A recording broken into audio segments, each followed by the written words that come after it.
Tercera hora camino de la tertulia, estará llegando Luis Herrero, Cristian Campos, Emilia Landaluce y hoy hay mucha tela que cortar como todos los días, pero quizás más. Llevan 2 días de gobierno estos mendrugos y han hecho ya tal cúmulo de fechorías. Han perpetrado tantas y han anunciado tantas más que es que no damos abasto.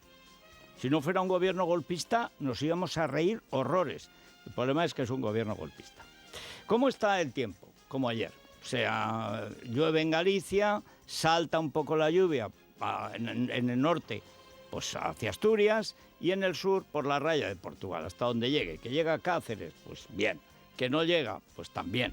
Pero no gran cosa. En general se mantiene un tiempo frío, pero menos frío que ayer. En Madrid nos vamos a ir a 12, 13 grados y estamos a 7 grados, que esto era la máxima de ayer. O sea, que se dice pronto. En fin. La máxima nacional, otra vez en las Palmas de Gran Canaria y otra vez 23 grados, es que no nos movemos, 22, 23, 23, 22, siempre en Canarias. Y la mínima, de nuevo Teruel en solitario, es que realmente está intratable. Estamos en plena rebelión contra Teruel Alpiste, que como todo el mundo sabe es de Valencia.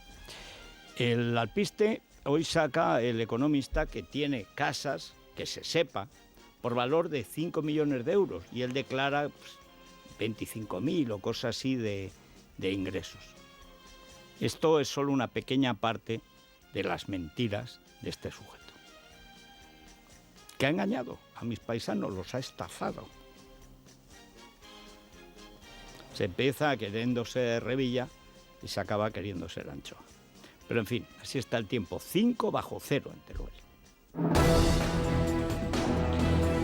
Vamos con Sara Sanz y Daniel Muñoz a contarles, y después lo comentaremos en detalle.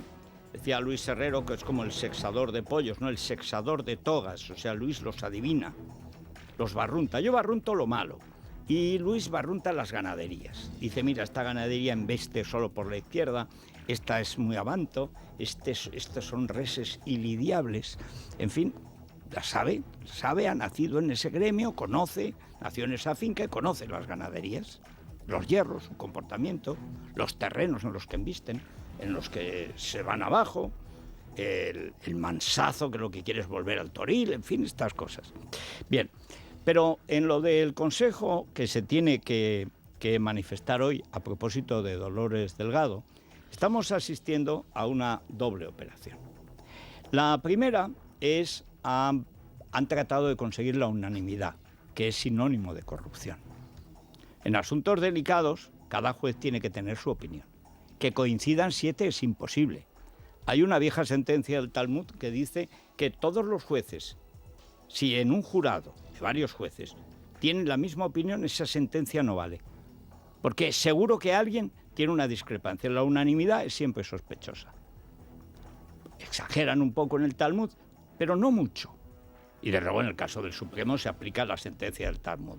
7 con lo de Franco, 7 con el golpe de Estado en Cataluña, al que prácticamente le han dado carta blanca. No es que lo hayan blanqueado, es que lo han canonizado, tras apuñalar al rey, a la nación y a la Constitución. Y a todos los jueces, empezando por el juez instructor, los 4 fiscales, la sala de apelaciones y el abogado del Estado, Edmundo Val, porque lo que vino después fue, pues eso, la rendición ante el felón. Y Dolores Delgado, que fue la que echó a Edmundo Val. Y recuerden que Dolores Delgado, lo digo porque seguramente los señores magistrados del Consejo estarán hoy tratando de olvidarlo. Dolores Delgado le negó ayuda al juez Llarena cuando fue denunciado por los golpistas catalanes.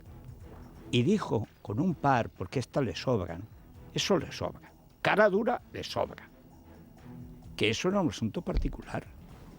Fue tal el escándalo, porque claro, no habían perpetrado la sentencia todavía, fue tal el escándalo que tuvo que salir el propio felón a decir que por supuesto que el Estado iba a defender a un juez como Llarena. ¿Cómo no? Si era un juez instructor que estaba defendiendo la ley.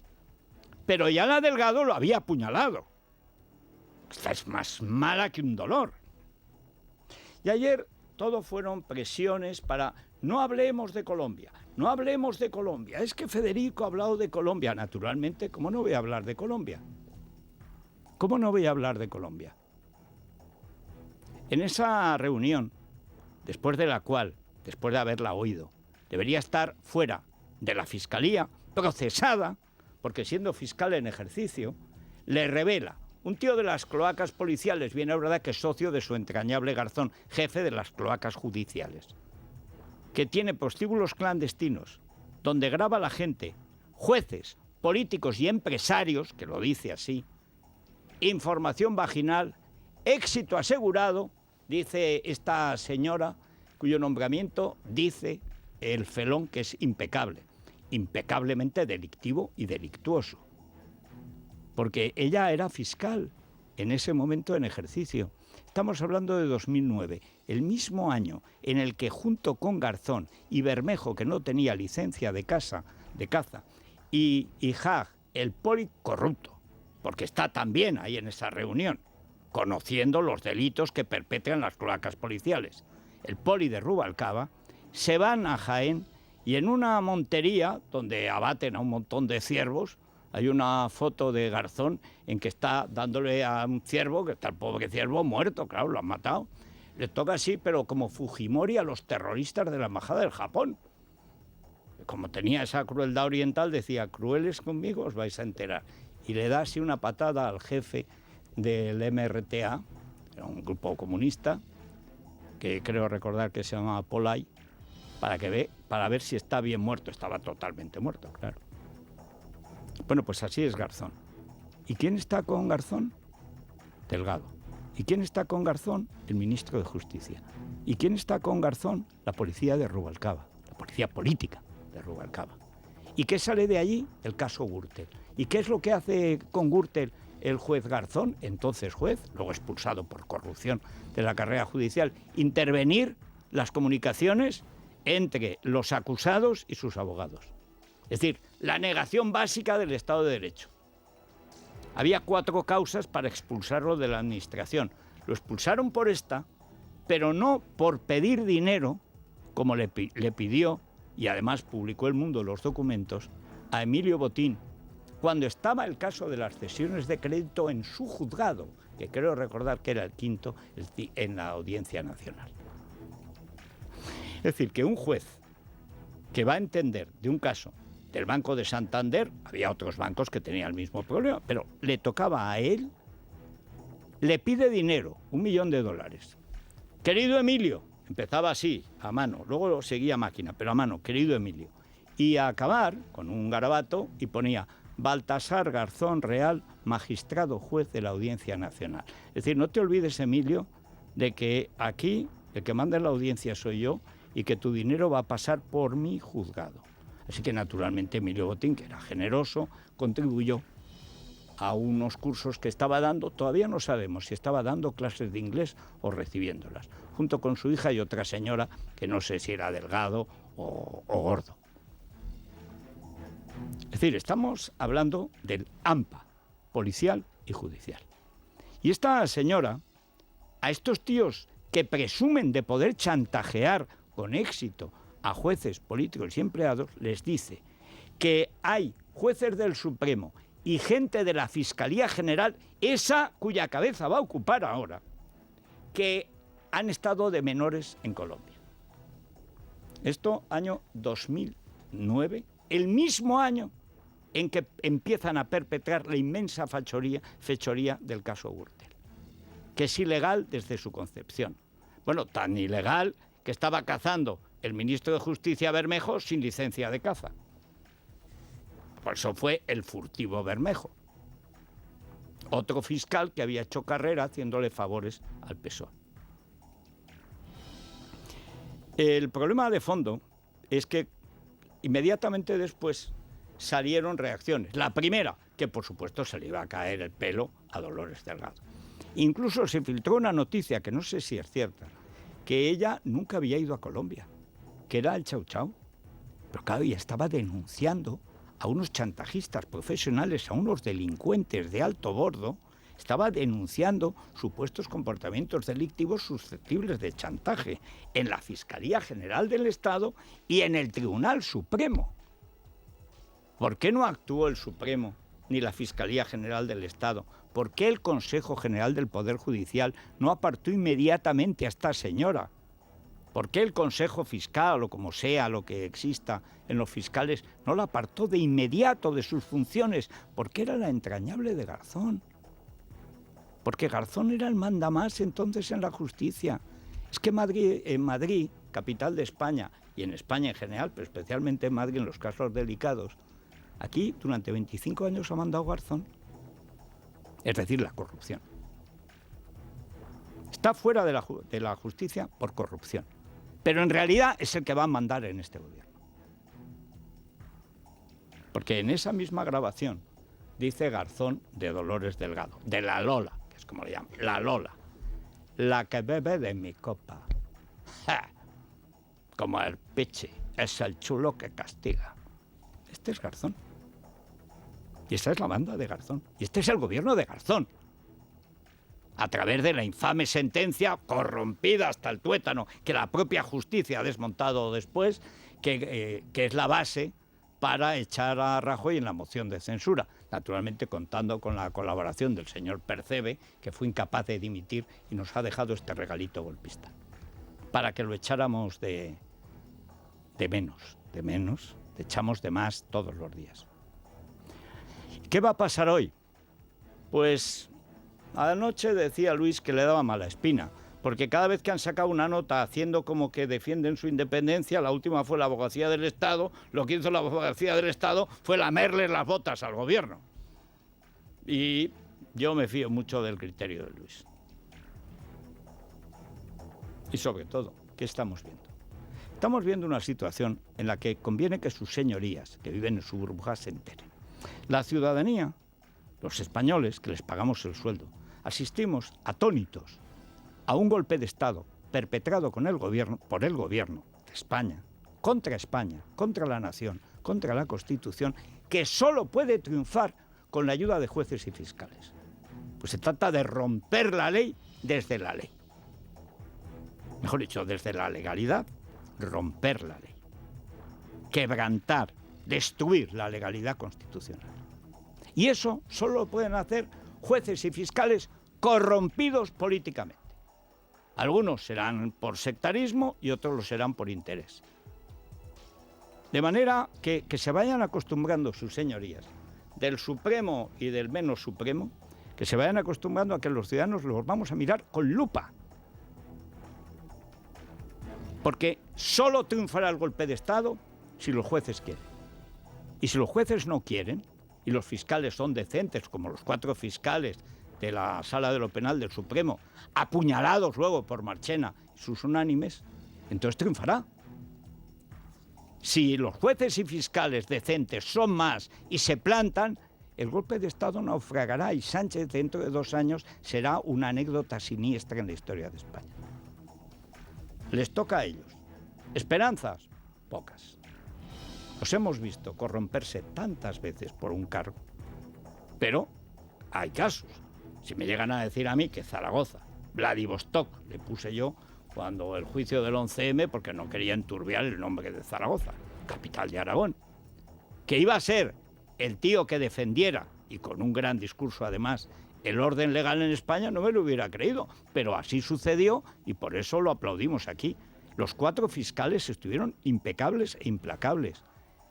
¿Se imaginan que a Consuelo Madrigal, que es una señora liberal conservadora, pero que es una fiscal, es así, a diferencia de Dolores Delgado, la que bebe de mi copa, la Lola, está así de prestigio? ¿Imaginan que a Dolores Madrigal, o sea, que le hubieran grabado, digo Dolores, la señora Madrigal, le hubieran grabado lo mismo que a Dolores Delgado? ¿Creen ustedes que los jueces la aceptarían? ¿Creen que los fiscales no estarían, pero así, como un caballo encabritado? Por supuesto que sí. Pero lo malo no es que triunfe el sectarismo de izquierda, es que triunfa el AMPA. Es que estamos hablando del abogado de Evo Morales, el abogado de la coca. Saber si se enteran sus señorías. Que esto no va a ser solo un régimen bolivariano, va a ser un narcoestado, si ustedes no se plantan. Pero es ahora cuando se tienen que plantar. De aquí a un año será tarde. Los miembros del Consejo General del Poder Judicial se pronuncian hoy sobre el nombramiento de Dolores Delgado como fiscal general del Estado. Tal y como les avanzó ayer Libertad Digital, hay un grupo de vocales del sector conservador que no está dispuesto a blanquear la imagen de la exministra de Justicia y van a mantener que no garantiza la imparcialidad.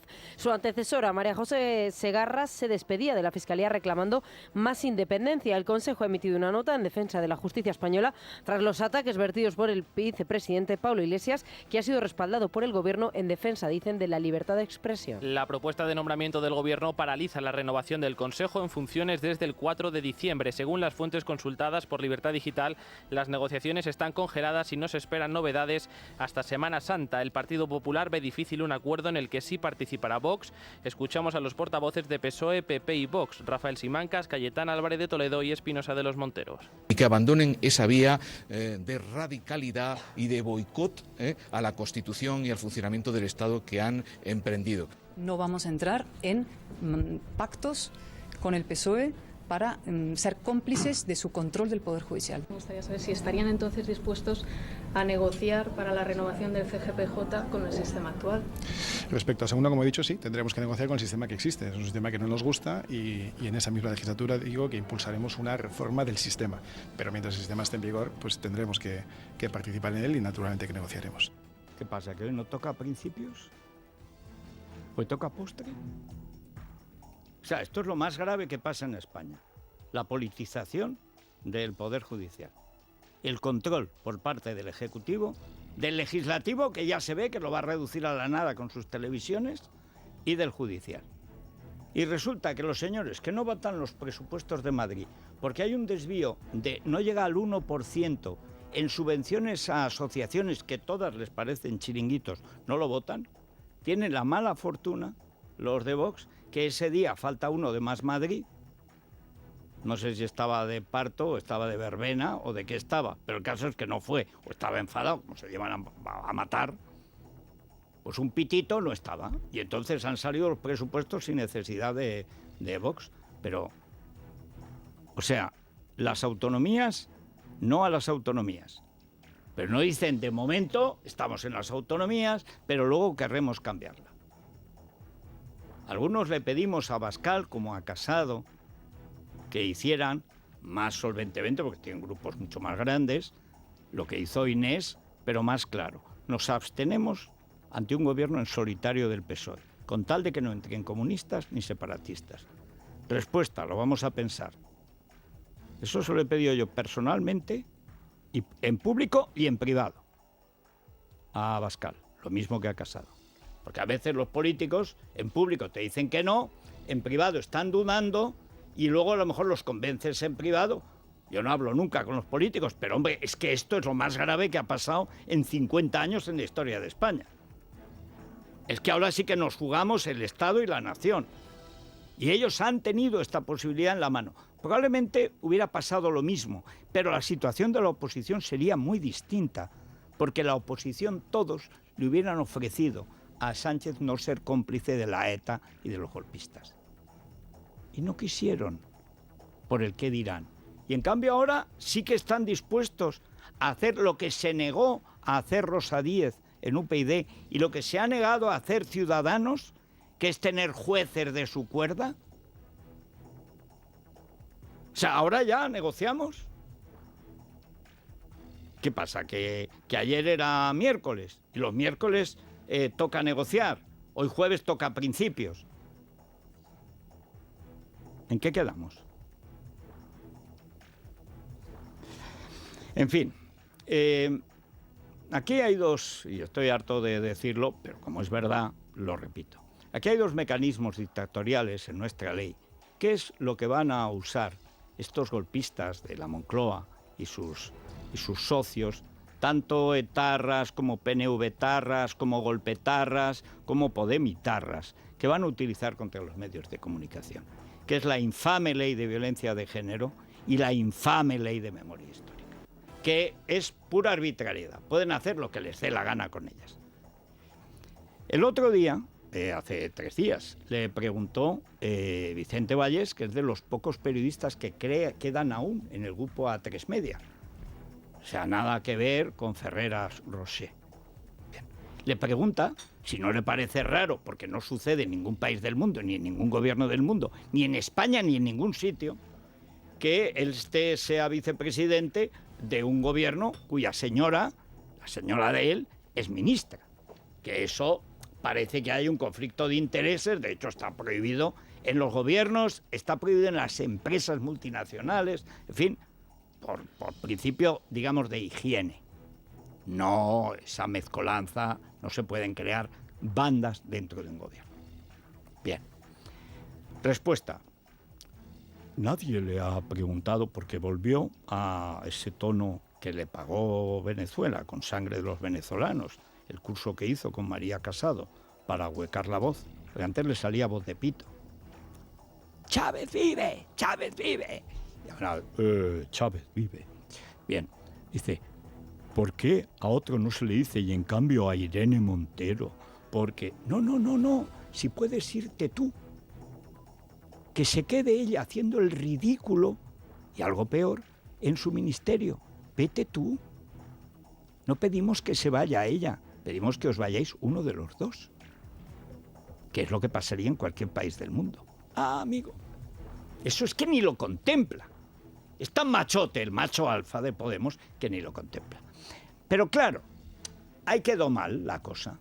Y entonces, ¿por dónde va? Ayer sale el camarada Echenique, que intentó entrar en Ciudadanos, vio que ahí no había carrera y entonces se hizo comunista podemitarra. Bien. Y entonces ayer carga Echenique contra Vicente Vallés, anunciando lo que va a ser la política de este gobierno con los medios. A uno lo acusarán de machismo, a otro lo acusarán de que no respeta que la pasionaria fue una heroína de la democracia y que Stalin era el padrecito de los pueblos. Te pueden acusar de lo que quieran porque como hacen lo que les da la gana, como esa infame ley, como la otra, la votaron todos los partidos y la han admitido todos los jueces, pues ahí está. Y, por supuesto, Echenique, Cheminga dirán ustedes, ahora recordaré por qué, saltó ayer contra Vicente Vallés. Primer episodio de la persecución mediática. Rara vez se critica a un hombre por acceder a un puesto de poder, por ser pareja o pariente de alguien, y esto que digo aquí de manera estadística, creo que es fácilmente comprobable si uno mira las hemerotecas. De hecho, no es el primer caso. Bueno, podíamos recordar el caso de Ana Botella, que fue linchada. Podíamos recordar incluso el caso contra Soraya Sáenz de Santamaría, la que le escracharon con un bebé en su casa. Jarabe democrático, decía Pablenín entonces. Pero sobre todo vamos a recordar a Echenique. Echenique, que ahora va de feminista, es el que cuando la primera dama de la República Soviética, que venía, era Tania Sánchez, les cantaba una jota que demuestra, primero, que no distingue, no sabe lo que es, esto es una jota navarra y no es una jota aragonesa, pero ¿qué va a saber un argentino de Rosario? Bueno, ¿y qué decía la jota? Pues la jota mostraba la sensibilidad, la delicada sensibilidad de Echenique. La jota decía así, y la cantaba aporreando la guitarra mientras los otros medio borrachos jaleaban con estrépito. Chúpame la minga, Dominga, que vengo de Francia. Y ahora que ya los niños están en la escuela se puede añadir la segunda parte, chúpame la minga, Dominga, que tiene sustancia. Este es Echeminga, Dominga. Este es el que amenaza ya a Vicente Vallés y amenazará a quien sea, porque con esa ley cualquier politicastro de tercera división como este indeseable puede amenazar a cualquiera, condenarle, cerrarle el medio, hacer lo que le dé la gana. En fin, la prueba es que el Ministerio de Desigualdad, dirá Tania, eso, desigualdad, porque Unidas Podemos no, a mí ahora nada. Bien, después de tenerla detrás de una columna, ahora monta el ministerio llamado de Igualdad, la que evidentemente es desigual. No hay nadie que tenga al marido de vicepresidente, ni aquí ni en ningún sitio. Ni ningún marido que tenga de ministra a la señora, estando él en el gobierno, ni aquí ni en ningún sitio. Será por algo. Pero es que ha perpetrado un ministerio donde se ha reunido lo peor, intelectualmente hablando, del feminismo dentro de los políticos que viven de la política. Dicen activistas sociales. ¿Activistas de qué? Chiringuiteras, porque son de chiringuito, todas de Podemos. Todas de Podemos y de Izquierda Unida, valga la redundancia. Todas, sin excepción. Y cada vez que recordamos lo que han puesto al frente del Instituto de la Mujer, es de escalofrío. Es una cosa como el islamismo al revés. Es de un sexismo absolutamente, clamorosamente analfabeto, pero ilegal. El Ministerio de Igualdad que dirige Irene Montero no cuenta con ningún hombre entre sus altos cargos. 7 puestos para 7 mujeres. Beatriz Jimeno, directora del Instituto de la Mujer, y su exmujer, Boti García Rodrigo, que ocupará la nueva Dirección Nacional de Diversidad Sexual, son 2 de ellas. Otro nombramiento destacado, pero por su renuncia en tiempo récord, ha sido el de Alba González Sanz, que encabezaba la Dirección de Igualdad de Trato y Diversidad Étnico-Racial y que ha renunciado al cargo al no estar racializada. Será sustituida por Rita Bosao, primera diputada negra. Jimeno y García Rodrigo tienen una larga lista de declaraciones criticando a los hombres, denunciando la heterosexualidad y reclamando derechos como, por ejemplo, la práctica de una cesárea durante un parto. E incluso a reivindicar que te hagan una cesárea, que es lo que yo reivindiqué para mi propio parto. O sea, tengo muy claro que una tiene el derecho a decir: quiero que me hagan una cesárea, y está en su derecho. Reivindico el derecho a lactar, a dar de mamar, y reivindico el derecho a no dar en absoluto de mamar ni un solo día.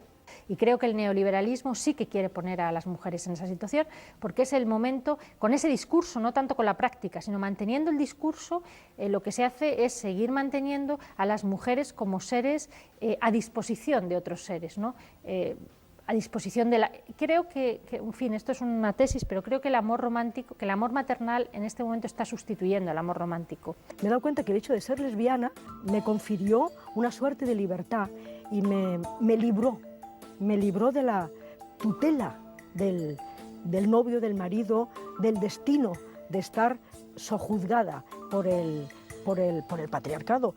Pero tú estás sojuzgada por analfabeta, porque Safo de Lesbos, primer caso célebre del lesbianismo, estaba tan sojuzgada por sus novias que las llevó a la poesía. ¿Dónde estaba el sojuzgamiento de Safo de Lesbos, que es de donde viene, de la isla de Lesbos, lo de lesbiana? No tienes ni idea de lo que hablas. Ni idea. Racializada, dicen. Y ella racializa. Dice, yo es que encima se llama Alba. Es blanca, de Asturias, que son muy blancos, y encima se llama Alba, que es blanca. O sea, imagínense. Así que tiene que venir una negra. ¿Por qué? Porque es racista. No, porque son chiringuitos hechos a medida. Tú la raza, tú la orientación sexual, tú que eres tuerto, tú que eres manco, tú que eres grande, tú que eres pequeño. O sea, todo el mundo no es ciudadano, nadie. Todo el mundo es lo que digan los comisarios que es. Ahora, defender la libertad y la dignidad de las mujeres realmente maltratadas, jamás. Pero jamás es jamás. Y la mejor prueba, lo que está pasando en Mallorca. La Fiscalía ha abierto diligencias penales contra la red de prostitución de menores tutelados por el gobierno balear. Ordena a la policía que compruebe las denuncias e identifique a los responsables de las captaciones de las víctimas. Este caso nace a raíz de la denuncia de una violación múltiple a una menor de 13 años dependiente del Instituto Mallorquín de Asuntos Sociales. El Ejecutivo de Armengol reconoce que sabían de la existencia de estas prácticas desde 2015. De hecho, hace 2 años ya elaboraron un protocolo para ponerle fin que propició el despido de 5 educadores sexuales, 4 mujeres y un hombre por conductas sexuales inapropiadas. Tanto la consejera de Asuntos Sociales, Fina Santiago, como la delegada del Gobierno en Baleares, Julia Vázquez, niegan que exista una red de prostitución y añaden que casos así se dan en otras comunidades autónomas. Este problema no se da únicamente en nuestra comunidad autónoma, sino en muchas más. Hay adultos que se dirigen a menores en situación de vulnerabilidad para captarlos e introducirlos en una red de explotación sexual infantil. Evitar que eso ocurra es responsabilidad de todos. Sexual infantil es corresponsabilidad de todos. No se ha detectado una red que abarque todo. Es distintos casos. Ya se han investigado distintos casos que por drogas, por un teléfono nuevo, por diversas cosas, captan a menores. No, eso es prostitución de paso, el lance. Estos son menores que están bajo la protección del Estado y que entran en una red, están en una red de protección y entran en una red de desprotección.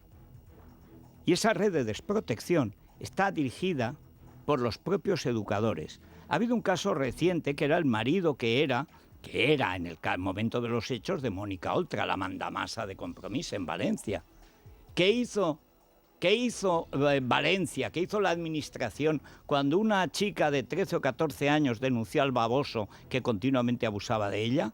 Que le dijeron no presentes la denuncia porque está casado con alguien muy importante en el gobierno de Valencia y no te van a hacer caso y encima lo vas a pasar peor. ¿Y qué sucedió? Que efectivamente la Fiscalía de Menores no levantó acta de nada y lo denunció. Hace 5 años que vienen denunciándolo ellas. No es por drogas ni por teléfono, hablan de abuso. Han denunciado abusos hace 5 años. Y dice la delegada del gobierno, que es la policía, la que, claro, depende de Marlaska, imagínense, de Marlaska. Dice que no, que son casos sueltos. Sí, bueno, unos 500 casos sueltos, claro. Pero es mentira, porque la propia mandamasa balear, la separatista de la separatista, Francina Armengol, dice que eso pasa en todas partes. ¿Pero qué es eso que pasa en todas partes? ¿No era un caso suelto? ¿No dice que hay que corresponsabilizarse entre todos? No. Esto es que en las propias instituciones que protegen a menores vulnerables, gente que ha huido por violación, por malos tratos, porque los padres son yonkis, por abandono, las echan a la prostitución o abusan de ellas los propios que deberían protegerlas. ¿Y dónde está el Instituto de la Mujer? ¿Dónde está Podemos? Tapando esto, igual que tapa lo de Dolores Delgado. Recordemos cuando decía Pablenín de Galapagar que no podía estar ni un día alguien que se reúne con la basura como Villarejo, no podía estar ni un día en un cargo público. Ahí la tienes ahora diciendo, no, hay que darle una oportunidad. ¿Otra? Es una pandilla de farsantes, pero repugnante. Y la derecha tocando el violón. Es La Mañana de Federico. Es radio.